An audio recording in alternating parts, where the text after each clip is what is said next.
Aw bisimila anaw danse nin kenenka ne tɔgɔ de ko Simi nga mɔgɔ minnu bɛ dɔn Simina aw danse minnu bɛ dɔn Esther la aw danse minnu bɛ dɔn Bawa la aw danse minnu fana bɛ dɔn Tosi la aw danse mɔgɔ kelen tɔgɔ caman ne de don donc bi video ye baro de ye an taara Mali la cogo min na baro mɔgɔ caman ye ɲininka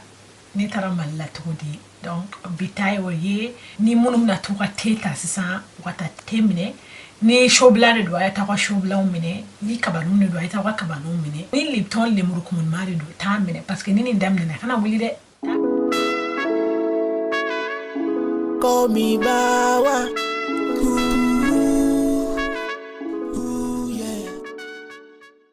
Nga baro damne aw kana nyina video temene na nkwa ma ko kibar duman bembolo ka faw nyina mais amem nge ama bla fo video in ko fe donc na be fe ka ni kibar dumani mais ni surprise duman ba ya ojo fo video laba ona tayoro shide wa kana bon video in ko no sunu abe fi ko ne tara malla togumna donc ba damne ni sai ntale malla ne kunye san woro de parce que ne akli bala an sera malla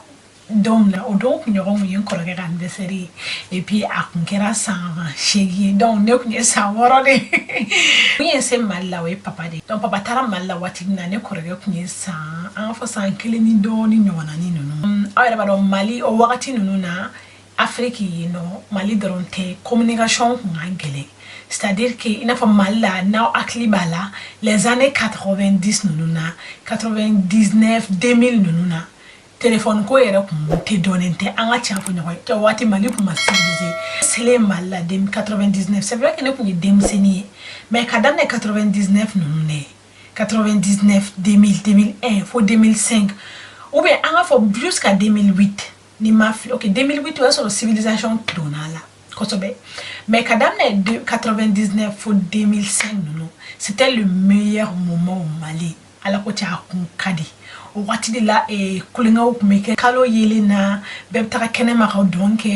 c'est égal ni kalangolo be ko kenema c'est égal ni I kalangolo ina fa muso ibe bogote ko banu shibara ba ye dona kenema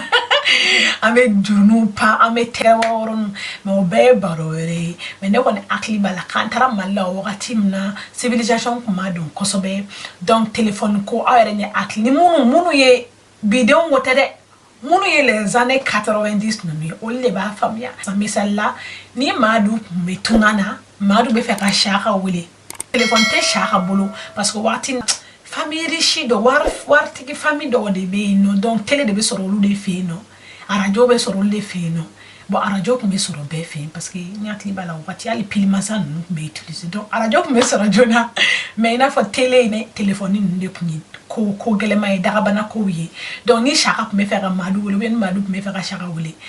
madu ko me appeli passé ni dun ko no donc nun dun na fa ni du an fa an ni keita la ka do keita la ka bu ka dengelenci ka boli ka ta shaka wole fo carré na fa troisième carré nyona abe boli ka ta shaka wole shaka be boli ka na giri ko madu téléphone na. Donc c'était comme ça auparavant donc communication de kuntigara ne parents communication de kuntino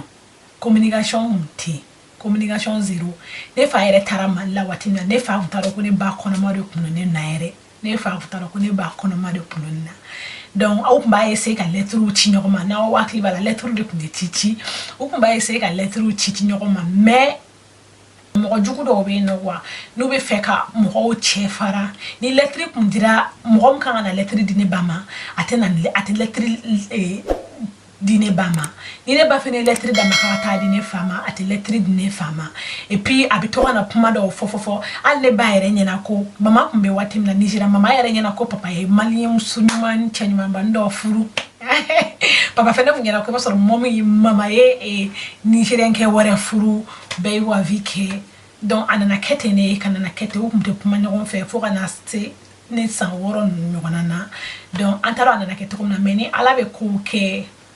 ante mo shiti se ga ala yere ni nga kwa muna be ko keta ala ba ka ko ka aka ko ke to la aka wakati aka familiali on badla on yere bi on ni mo ni fini ama sigi ga ko ke ame fa ka ketogumna ne ba fa ka ketane mais eta do wo ala yɛrɛ be fa ka ketogumna ba so akain ate me eta kan donc ala ka wakati de kaina be ala ka wakati sele lettre mu de so ma chi de lettre yɛrɛ nana atigi taro na atigi de nana ni akli to yoronna mais amana ke to communication nana damne to no flache donc mama ya décidé bon mama yɛrɛ kun te fa ka tamalla parce que alisa mama kun yɛrɛ ko papi ba so papa e mali muso ndo fu mama kun dimne no amana ke to awan tara malla donc ne yɛrɛ akili bala un séjour ka ta malla an tara bus de la avion way man no mo nya fa to na wartu no de avion nu ta wati akunga gele donc an tara malla bus la ne yɛrɛ akili kun bala mama kun banana kosobe ni sira in sanfɛ et puis journée ka taga malla mali Nigeria che bus la ibe kile sabade ke ni bus tiena kile nani kuma la yɛrɛ fo dɔgɔ kun kele ni ma fili an ye dɔgɔ kun kele be dɔgɔ kun fila de ke sira sanfɛ ne ma kile ta la mais ngon ba do a cayara ni kile saba mu ye normal ye donc an sele malla an tara papa fe bon akili ta la kɛra togo min na mais ne kɔni akili be mun na ne fa ye siɲɛ fɔlɔ mun na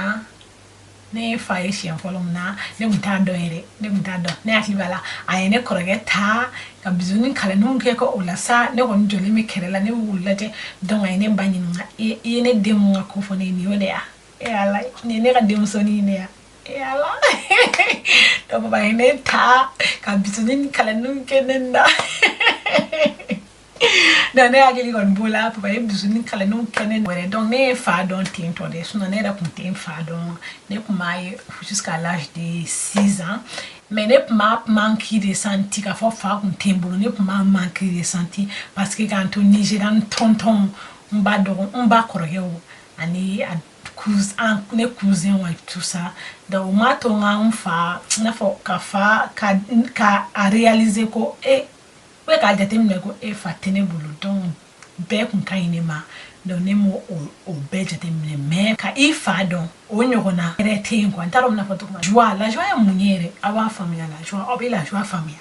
la joie o ɲɔgɔnna joie tɛ yen nɔ donc c'était bien à retrouver mon papa a diyara n ye kosɛbɛ donc n bɛ n to nin sen kan k'a fɔ fa bɛ minnu bolo a y'aw fa kanu b'a dɔn kuma de la an faw ka ko ka gɛlɛn ala ko tiɲɛ an africain faw ka ko ka gɛlɛn mais c'est pas parce que u t'anw fɛ u b'anw fɛ u b'a bɛɛ la u bɛ nin bɛɛ kɛ la an ka hɛrɛ de kama u b'a bɛɛ kɛ la an ka hɛrɛ de kama surtout an ɲɔgɔnna ni minnu anw fa ne hakili b'a la ne teri minnu bɛ ka ne filɛ aw minnu bɛ ka ne filɛ a jara bon n t'a dɔn ni Fatumata bɛ n filɛ Fatumata Bari a jɔn wɛrɛ Janet Ongoiba n'a sɔrɔ aw bɛ n filɛ aw bɛ papa dɔn dɔw yɛrɛ b'a fɔ papa ma ko sarasukɛ donc bɛɛ bɛ papa dɔn papa ka farin yɛrɛ o bɛɛ ye baro n bɛ baro dumanbaw de fɔ aw ɲɛna nin kɛnɛ in sanfɛ baro dumanba b'a dɔn n kɛtɔ ka nin fɔ yɛrɛ dɔw yɛrɛ hakili bɛ baro ninnu na donc mais o bɛɛ la n tɛ se ka papa ni papa wɛrɛ échanger ne ka papa ye n tɛ se ka échanger mɔgɔ wɛrɛ la diɲɛ kɔnɔ parce que papa ye mun kɛ ne yɛrɛ b'a dɔn a n'a ka nin farinya in bɛɛ a n'a ka nin pɛrɛn-pɛrɛn in bɛɛ ni papa kun tɛ ne filɛ nin ye yɔrɔ min na bi ni simi mun ye bi ne kun tɛ k'o simi ye donc ni fa b'aw bolo aw k'aw fa kanu a y'a kanu sinon ni papa taara o y'a taalen dɛ ni papa taara o y'a taalen de ni papa taara a taara i tɛ se ka foyi kɛ tuguni tonton mana k'i fɛ togo o togo a tɛ papa bɔ dɛ donc ni papa b'aw la k'aw papa kanu papa tɛ minnu bolo aw kana kɔrɔtɔ papa bɛ yɔrɔ ɲuman na papa bɛ sankolo la ni ala sɔnna a ma aw ni papa bɛ ɲɔgɔn ye don dɔ la donc ni papa t'aw fɛnɛ minnu bolo ni tonton bɛ ka aw traiter ka ɲa aw ka tonton filɛ i n'a fɔ aw papa aw bɛ respect min d'aw papa ma n'a kun bɛ yen nɔ aw ka d'aw tonton ma parce que a ma nɔgɔn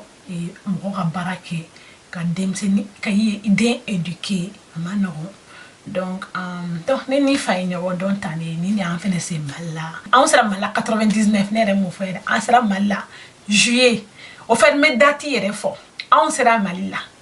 le 7 juillet 1999 anw taara Mali la o de la donc ne dun kɔrɔbayara Mali la fo k'an se mflesa amna bi ne korbayara malila ne re Nigeria ni bere ko c'est vrai que ne wula Nigeria ne bora Nigeria kuma ma ne sangure mais ne sira ne signa kata Nigeria vacances la chien fla drone o be barui na be fe ko baro no la me fene o kana ni kan video in aimé na une video in kanu o la ne ba don ko aiwa ni mega nya me sira manga c'est comme si ni ko ni kadouye ya wa be bamana na be ba famia moreni momsoni tonton tanti bebe se ka fle. Donc, aya aimé, après partager, na ya abonné, c'est-à-dire que ka biton blemani diki ka faran kenen ka video aimé, ka commentaire bla. Na ta do aw munu ta do commentaire munye. Aw ka video sanfé, sebeninge robe dugma. Donc aya aklina tabla. Ni Esther de do ya simi to si bawa ni ne kadanye. Ame fera ni lame ou bien iga bi video jarani ou bien na fera fo ere ne chegai ayo fo ne re baro ne chegai aya fo Esther timi chegai bi ba fo merci ta 7 of ladro aga fe no bla madumani ou bien ni video manda we fene aya fo aga na malore ni video manda aya fo Esther si mini manda ya ma ere ba donc fo okay iba soro ne ka munke amanduye donc ba essayer ka changer parce que ni a ele ba video là c'est vrai que akadnere ka gla mais net sera vidéo gla kan in time be perdi na amandi aw fene ya donc mon kadi aw ye ne boreke donc aw kana yina ka aimer ka partager ka aw abonner ka cloche sonné tira ka sonné ni digidi ne ko do teke message se be dugmana na commentaire ka fone na ko sonné munyi bamananga na am to ka mun sonné e wala sa ni sonné tira kala digina ou bien la cloche o ye mo bamananga na aya bla dugma mama do e bi ne ta ka livre ko ne do bolo sono ne pumba anyini bon est ce que o ye be bamananga na o te bamananga na aya nye fonye la cloche mu ye do ha se be ba o deli yere de make o deli o ye na mo lo sa ni be nsiga ka puma o ba file dron ka eme o taw aklina tabla ay puma dron sa ay fendo fo aya me ka o deli yere de ba o deli yere de ka o deli aya bla. Donc ni be ko fait l'annoncement que j'ai donné et puis me faire akibarduma mo fo o ye ko ne be faire cadeau dinga abonné au dala kelema comme les chiens pour ka cadeau ni kenenka même mo fla dron ni choisi aya même mo fla choisi on ta ke do mo ko ide ntake do mo ko ye ni dom na yere mperenendo ni régler fo kan régler mon suit walsa aura se ka parmi les 5 premiers ba otoko se be papier sans de awere nyena onye ba sebe karsa fle torofle ka papier okurukuru ka papier tomo mola même folo munta bo toro kalawe me flana munta me toro kalawe donc cadeau be do lema cadeau do folonta fo esa foni labenen do ere ka toro flata donc régler munye mena ke tromna bonye fo video wala donc ka fo me faire cadeau di aw mo nga abonné flama et puis ni amna régler ke tromna walsa ka sera quel les 2 premiers gagnants konona